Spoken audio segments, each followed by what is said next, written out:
हरे कृष्णा, राधे राधे दोस्तों। पितृपक्ष चल रहा है। पितृपक्ष में अपने पितरों को प्रसन्न करने के लिए हम धान, तर्पण और जरूरतमंदों को, ब्राह्मणों को, चींटी को, भिखारी को भोजन अर्पित करते हैं। इनके माध्यम से हमारे पितृ तर्पित होते हैं।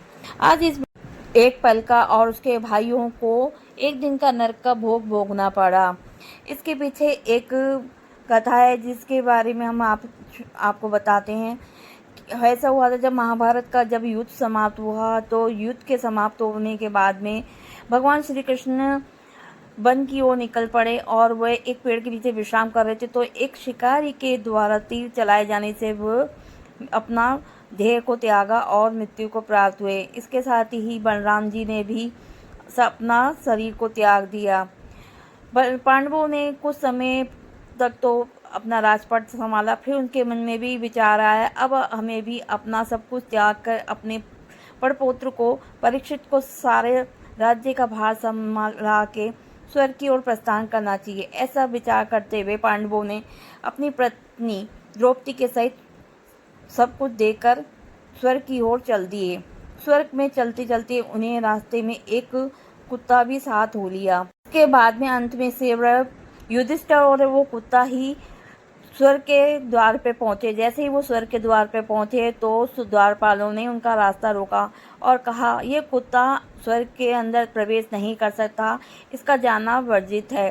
तो युधिष्ठिर बोले, ये मेरे साथ जब से मैंने स्वर्ग का रास्ता अपनाया है, जब से ये मेरे साथ शुरू से अंत तक है, तो अब मैं इसके बिना स्वर्ग में नहीं प्रवेश करूँगा।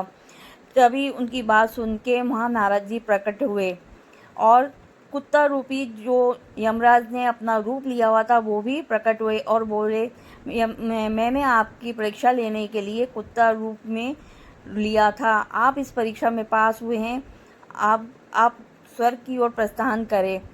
ऐसा सुन के वह अंदर प्रवेश करा तो उन्होंने देखा सामने चारों तरफ उजाला ही उजाला हो रहा था और एक सुंदर से सिंहासन में दुर्योधन बैठा हुआ था, हंसता हुआ दिखाई दे रहा था, बड़ा खुश था।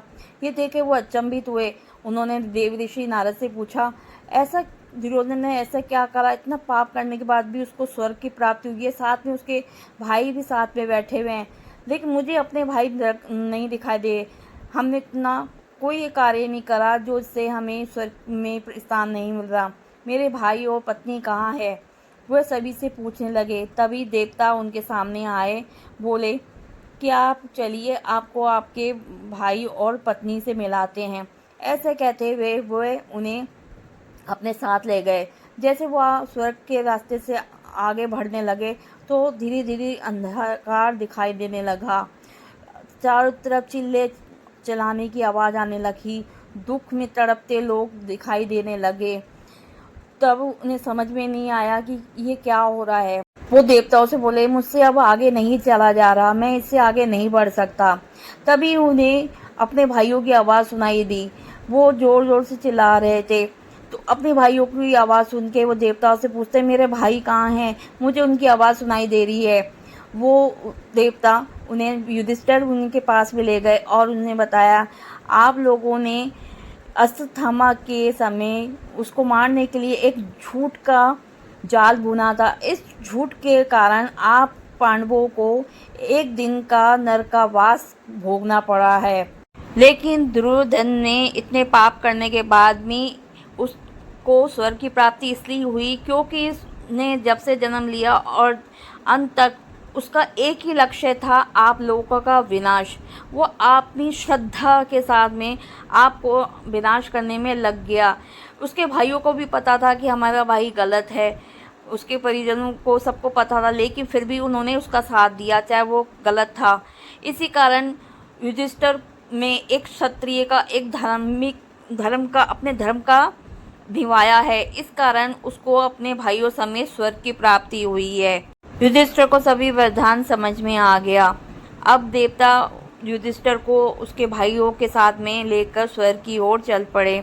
स्वर्ग में जाते ही जैसे ही वो स्वर्ग के अंदर प्रवेश करा तो भीम ने दुर्योधन को सिंहासन पर बैठे हुए देखा तो वो उसको देखकर क्रोधित हो गया।